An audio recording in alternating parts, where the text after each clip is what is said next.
உலகலாம் உணர்ந்து ஓதற்கு அறியவன் நிலவுலாவிய நீர்மலி வேணியன் அலகிற்சோதியன் அம்பலத்து ஆடுவன் மலர் சிலம்படி வாழ்த்தி வணங்குவான். பாடல் மறை சூடல் மதி பல்வளையோர் பாகம் மதில் 3 ஓர் கணையால் கூட எரியூட்டி எழில் காட்டி நிழல் கூட்டு பொழில் சூழ் பலசையில் மாட மல பாடியுரை பட்டி சரமேய கடிகட்டு அரவினார் வேடநிலை கொண்டவரை வீடு நெறி காட்டிவினை வீடுமவரே. வேடநிலை கொண்டவரை வீடு நெறி காட்டிவினை வீடுமவரே என்று பட்டீச்சரத்து பாடல். பந்தல் பெற்று பதிலுக்கு பதிகம் தரும் பிள்ளையும் பரந்தே பல தளங்கள் பாடி பயணத்தை விரிவு செய்வார். தொய்வின்றி தொடரும் இவர் தலப்பயணம். இன்னும் பாருங்க, என்ன என்னென்ன ஊர் கேளுங்க, கேட்டால் அத்தனையும் புண்ணியம், சொல்கிறவனுக்கு இன்னும் புண்ணியம். திருவாரை வடதளி, திரு இரும்பூளை, திருவரதை பெரும்பாளி, அத்தனையும் தமிழ் வார்த்தைகள் ஐயா, அதை கேளுங்க. இது பாடல் பெற்ற தலங்களாக விட்டுடுங்க, நல்ல தமிழ் வார்த்தையில் ஊர் பேர். இன்னைக்கு என்ன பேர் வைக்கிறான்? பிரவீன் நகர், ஒரு பழைய பேர். ஒரு அனுஷ்கா காலனி, நிழல் சாலை, என்ன அர்த்தங்க? ஒன்றும் கிடையாது. ஊருக்கு வச்ச பேர் திருநெல்வேலி, என்ன அழகான பெயர். இந்த ஊர் பெயர்லேயே தமிழ் இனிக்கும், தமிழ் அப்படியே ஒரு தேனாக பொங்கி வழியும். அப்படிப்பட்ட பெயர்களை ஊருக்கு வைத்தார்கள். திருவலிதாயம், வயல நுழையாது இன்னைக்கு யாருக்கும், வலிதாயம் நுழைவா பாடி.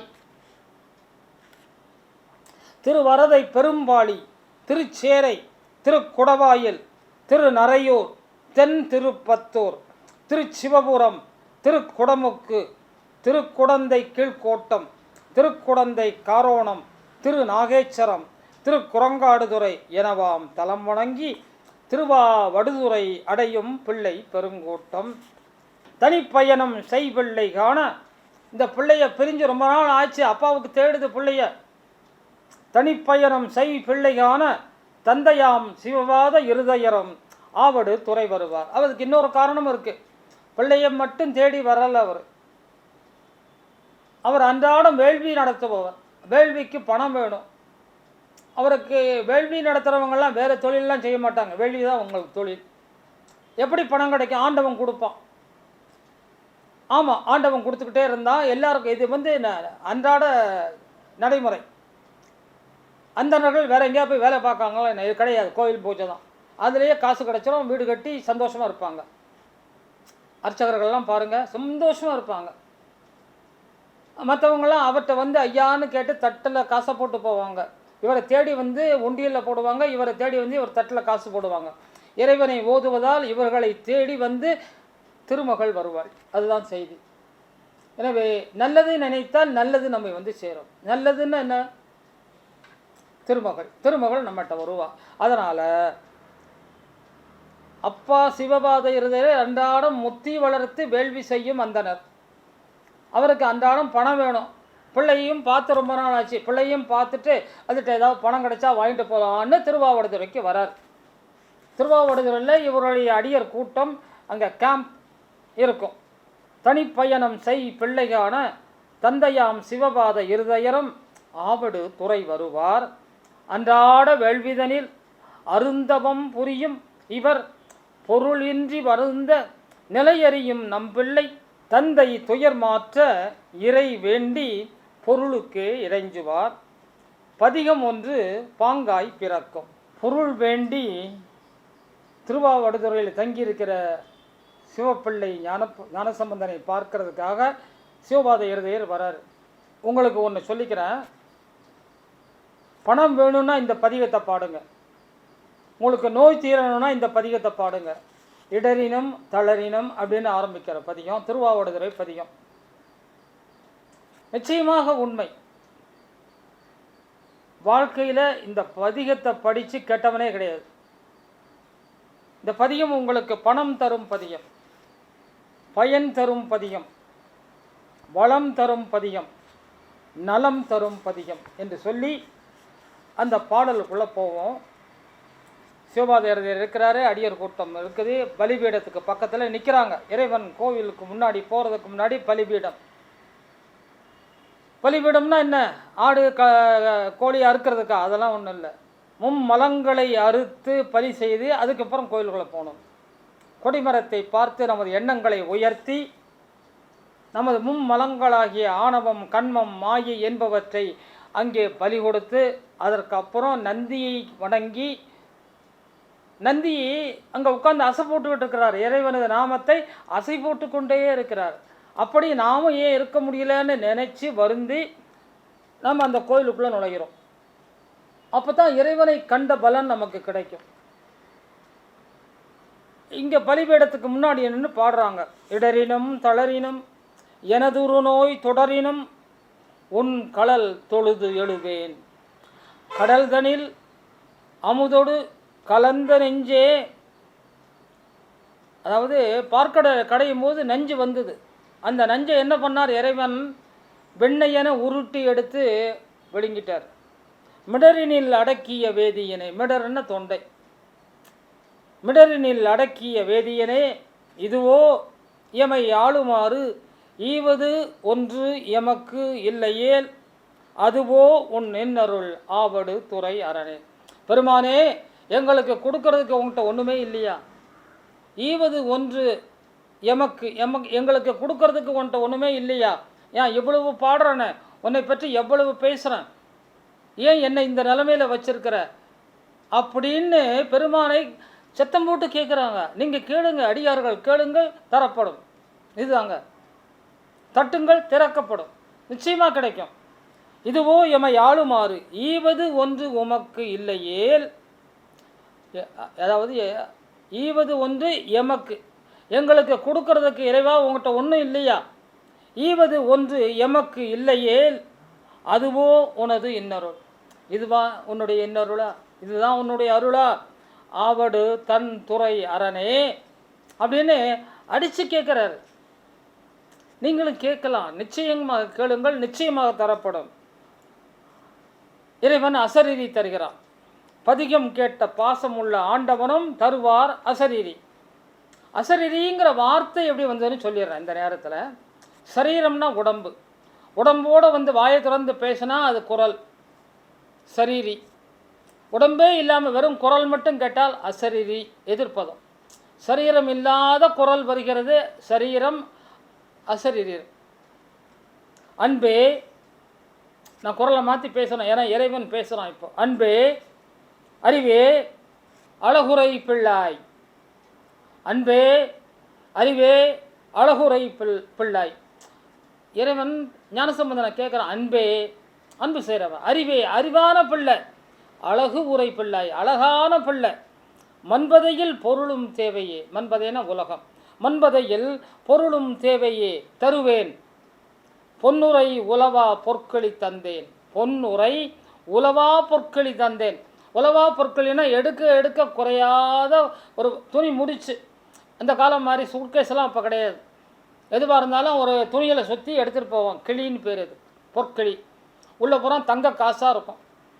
அந்த காசை ஒன்று வேணும்னா செலவுக்கு ஒரு காசை எடுத்து செலவு பண்ணிவிட்டு திரும்பவும் கட்டி வச்சுக்குவாங்க. எடுத்த காசெல்லாம் அப்படியே இருக்கும். அது வந்து குறையவே குறையாது. அதான் உலவா பொற்கிளி. பொன்னுரை, பொன் உரைகின்றன தூங்கிக்கிட்டு இருக்குது அங்கே, அது வெளியவே போகாது. பொன் உரை உலவா பொற்கிளி தந்தேன். துன்புறா உன் பணி, நீ கவலையப்படாத, உனக்கு துன்பமே கிடையாது. உன் பணி தொடரட்டும் பூ உலகில், உன் பணி தொடரட்டும் பூ உலகில். இதெல்லாம் கேளுங்க, கேட்டால் உங்களுக்கு வந்து சேரும் பணம், நிச்சயமாக பணம் வந்து சேரும். ஆணையிட்டு அறுதையிட்டு சத்தியமாக கூறுகிறேன், இந்த இடரினும் தளரினும் என்ற பதியம் உங்களையெல்லாம் வாழ வைக்கும் என்று கூறுகிறேன். என்ன நடந்தது? அழகான ஒரு பேக்ரவுண்ட் மியூசிக்கோட பூதம் ஒன்று வருது, அந்த கொடிமரத்தில் வருது, வந்து நிற்குது. பூதம் ஒன்று கொடிமரத்தின் அருகே தோன்றும். பூதம்னா பெரும் உடல் கொண்ட பூதம். ஏன்னா அந்த பொற்களியை சுமக்கிறது அளவுக்கு வலிமை கொண்ட ஒரு பூதம் தோன்றும். சுமந்த உலவா பெருங்கலையை பலிபீடம் மேல் வைத்து மறையும். இறைவனுக்கு அந்த பூதத்தை அனுப்பி ஒரு உலவா பொற்களையை அந்த பலிபீடத்தில் வைக்கிறார். பெற்ற பொற்களையை பெற்றவர் மகிழ தருவார். பெற்ற பொற்களி யாருக்கு? பெற்றவருக்கு. பெற்றவர்னா யாரு? அப்பா. பெற்ற பொற்கிளியை பெற்றவர் மகிழத் தருவார். முற்றுமாய் நிறைவோடு வேள்வி செய்ய நிதி பெற்ற தந்தையும் பிள்ளையை பிரிந்து சீர்காழி திரும்பார். வந்த உடனே அவருக்கு பணம் கிடைச்சது, பலிபீடத்தில் பொற்களி கிடைத்தது. அந்த பொற்களியை அப்படியே எடுத்து அப்பாட்ட கொடுக்குறாரு. போங்கப்பா, போய் சீர்காழியில் உங்களது பணியை தொடருங்கள்னு சொல்லி பொற்களியோடு தந்தையை அனுப்புகிறார். இவர் என்ன பண்ணுறாரு? அடுத்த திருத்தல பயணம் எந்தெந்த ஊருக்கு போகிறாருன்னு பார்ப்போமா? திருக்கோளம்பம், திருவைகன் மாடக்கோயில், திருநல்லம், திருவழுந்தூர், இதெல்லாம் பேர் இல்லாமல் அழுந்தூர், திருத்தி இப்படி சொல்லிட்டே போகலாம். இருந்தாலும் நமக்கு புண்ணியம் வேணுங்கிறதுக்காக அந்த திருங்கிறத நம்ம திரும்ப திரும்ப சொல்லிக்கிட்டே வருவோம். திருக்கோளம்பம், திருவைகன் மாடக்கோயில், திருநல்லம், திருவழுந்தூர், திருத்தி, மூவலூர், திருமயிலாடுதுறை, திருச்செம்பன்பள்ளி, திரு இளநகர், திருப்பரியலூர், திருவேட்டக்குடி திட்டமிட்டபடி கண்டு தமிழ்பாடி தருமபுரம் வருவர். தமிழ்பாடி தருமபுரம் வருவார். காட்சி மாற்றம். இப்போ நம்ம தருமபுரத்துக்கு வந்துட்டோம். தருமபுரம் இங்கே ஒரு அழகான ஒரு செய்தி நடக்குது. இங்கே ஒரு சிறந்த நாடகம். இந்த எங்கள் நாடகத்தில் ரொம்ப அருமையாக இருக்கும். தருமபுரம் நம் யாழ்ப்பாணரின் சொந்த ஊர். சம்பந்தரும் பாணரும் உடனாம் அம்மை மதங்க சூளாமணியாக ஒன்றாய் காணும் ஊர் மக்கள். ஏன்னா அந்த ஊருக்காரர் தான் திரு நீலகண்ட யாழ்ப்பாணர். மதங்க சூளாமணி எல்லாருக்கும் தெரியும், அவருடைய மனைவி. இவருடைய யாழ் வந்து யாழ்ங்கிற ஒரு இது, இப்போதே யாழ்ங்கிறத அதை வந்து ஃபிடில்னு சொல்கிறதா இல்லை எப்படி சொல்கிறதுன்னு தெரியல. ஏன்னா அது வந்து யாழில் 27 வகை இருக்குதுன்னு சாத்திரங்கள் செப்பும், சரித்திரங்கள் சொல்லும். அதில் எந்த யாழை இவர் யூஸ் பண்ணாருன்னு தெரியல. அந்த யாழை கையில் ஏந்திக்கிட்டு அப்படியே இப்படி மீட்டுறதா இல்லை அது எப்படின்னு தெரியல. அந்த யாழ் வந்து நமது கல்வெட்டுகளெல்லாம் அந்த படங்கள் காணப்படுகின்றன. இன்றைக்கு அந்த யாழெல்லாம் புழக்கத்தில் இல்லை. அது வந்து நமக்கு அதான் என்னுடைய சந்தேகமெல்லாம் அது ஃபிடில் மாதிரி இருக்குமா இல்லாட்டா அந்த வீணை மாதிரியான ஒரு பொருளான்னு தெரிய வரலை. அந்த யாழை சுமந்து கொண்டிருக்கும் யாழ்ப்பாணரே அந்த ஊர் மக்கள் அறிவார்கள். மதங்க சூளாமணி மேலே இவங்களுக்கெல்லாம் ஒரே சந்தோஷம். ஒரு அன்பான ஒரு மனைவி நமது பாணருக்கு கிடைத்தாரே என்று அத்தனை சந்தோஷம் அவர்களுக்கு. இவங்க போய் ஞானசம்பந்தர்கிட்ட போய் சேர்ந்தது அவங்களுக்கு இன்னும் சந்தோஷம். இந்த 3 பேரும் அந்த ஊருக்கு வந்தது மிக மிக மகிழ்வு. வந்தாங்க. ஊர் மக்கள் கட்டரு உவகை பூப்பர், கான் மக்கள் கழிக்க இது சமயம் அவர்களிடை உலவும் பேச்சின் செய்தியை அறிவோமே. அவங்களுக்குள்ள பேசிக்கிறாங்க. என்ன பேசிக்கிறாங்க? எந்த ஊராக இருந்தாலும் அதில் 1-2 கலப்படமான பேச்சுக்களும் வரத்தானே செய்யும். அப்படி ஒரு பேச்சு வருது. என்ன பேச்சு வருது? பாணர் கை யாழ் பேச, பாணர் கையில் இருக்கிற யாழ் இருக்கே அது பேச, பிள்ளை பதிகமும், அதாவது அந்த காலத்தில் சொல்லுவோம், மியூசிக் டைரக்டர் ஒரு பாட்டு எழுதுகிறாரு கண்ணதாசன் பாட்டால் விஸ்வநாத ராமமூர்த்திக்கு புகழா, இல்லை விஸ்வநாத ராமமூர்த்தியால் கண்ணதாசனுக்கு புகழா, இல்லை அதை இயக்குகின்ற டைரக்டரால் புகழா, இல்லை அந்த காட்சியால் புகழா? இதுதான் கேள்வி. இந்த கேள்விக்கு என்ன பதில் சொல்கிறது? அதே மாதிரி ஒரு செய்தி இங்கே வருது. அதே மாதிரி ஒரு குழப்பம் இந்த ஊர் மக்கள் பேசுகிறாங்க. இவர் வந்து மியூசிக் கம்போஸ் பண்ணி யாழில் போடுறதுனால தான் ஞானசம்பந்தருடைய பதிகத்துக்கு பெரும் புகழ் அப்படின்னு ஒருத்தன் சொல்கிறான். இது வந்து யாருடைய காதலை படுது? திருநீலகண்ட யாழ்ப்பாணரின் காதலை பட்ட உடனே அவர் வந்து ஆகா, ஞானசம்பந்தர் எவ்வளவு பெரிய மகான், இறைவனே இறங்கி வந்து பிள்ளையாக உருவெடுத்து நிற்கும் அந்த பையனை, அந்த பெரும் மகனை, அந்த சிறுமுகையை அறியாது பேசுகிறார்களே, இவர்களுக்கு நான் என்ன பதில் கூறுவது? இந்த செய்தியை ஞானசம்பந்தர்கிட்ட சொல்கிறார். இந்த மாதிரி பேசிக்கிறாங்க ஐயா, தவறான பேச்சு, நான் என்ன பண்ணுறதுன்னு புரியல. ஒன்று செஞ்சு அவங்களெல்லாம் நம்ம திருத்துவோம், அவர்களெல்லாம் நாம் மாற்றுவோம். என்ன பண்ணுங்க, நீங்கள் இங்கே ஒரு பதிகம் பாடுங்க. அது எனது யாழில் அடங்கக்கூடாது. எனது யாழடங்கா பதிகம் ஒன்றை நீங்கள் பாடணும். நிச்சயமாக எனது யாழில் அது அடங்கக்கூடாது. அப்படிப்பட்ட பாடல் ஒன்றை பாடுங்கள், அந்த மக்களுக்கு தெரியட்டும், யாழிலடங்கா பதிகத்தையும் பாடுகின்ற திறனுள்ள பெருமகன் ஞானசம்பந்த பெருமான் என்று தெரியட்டும். அப்படியாவது அவர்கள் திருந்தட்டும். பார்க்குறார், பாணர்கள் யாழ் பேச பிள்ளை பதிகமும் காணா புகழ் கொண்டு கேட்க கனிவாகும். மானப்பாணர் நம்மூர், அந்த ஊர்க்காரங்க சொல்கிறாங்க, மானப்பானோர், மானன்னா புகழ்மிக்க, மானப்பானோர் நம்மூர் நமக்கே நிறைவு, வான்புகழ் பிள்ளைக்கும் வான்புகழ் ஞான சம்பந்தருக்கும் நம் யாழால் பெருமை. யாழால் இவருக்கு பெருமையா இல்லை அந்த பாடலால் யாழுக்கு பெருமையான்லாம் அவங்க பேச ஆரம்பிச்சிட்டாங்க. வேண்டாமே இப்பேச்சு. யார் சொல்கிறாரு? நீலகண்ட யாழ்ப்பாணர் சொல்கிறாரு அவங்கள பார்த்து, வேண்டாமே இப்பேச்சு, உற்றமே சுற்றமே இது பழியாமே, கொண்டல் பிள்ளை இது கேட்க நன்றோ, ஐயோ அந்த பிள்ளை காதில் இது பட்டா தப்பாக நினைக்குமே, வருத்தப்படுமே, அண்டிய எம்மக்கால் அவமே பேசாதீர், மண்டிய புகழ்ஞான மறைப்பிள்ளை அறிவீரோ. அது மண்டிய புகழ் மறைஞான பிள்ளை, அந்த பிள்ளையை பற்றி உங்களுக்கு ஒன்றும் தெரியாது. எனக்கு ஒரு ஆசை. ஞானசம்பந்தர்கிட்ட போய் சொல்கிறாரு, யார்? திருநீலகண்ட யாழ்ப்பாணர். என்ன சொல்கிறாரு?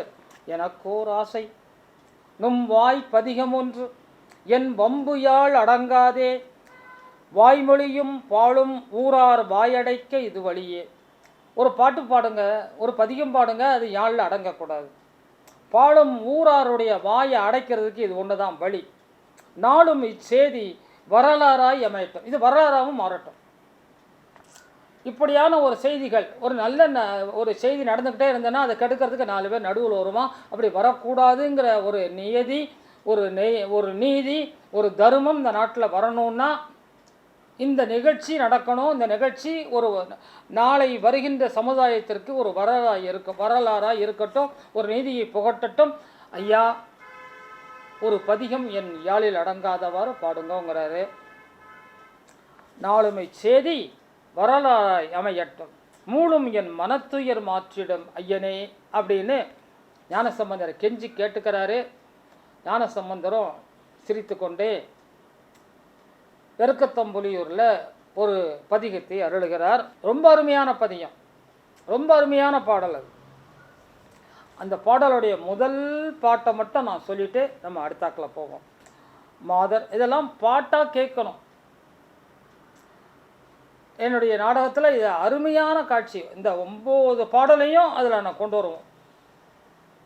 இவர் அந்த யாழில் முயற்சி பண்ணி முடியாதது அருமையான பாடல். அது நம்ம வாயால் சொல்லி மாளாது, அதை காதால் கேட்டு உணரணும். அதற்கு இறைவன் நமக்கு வழியையும் வாய்ப்பையும் தரணும்.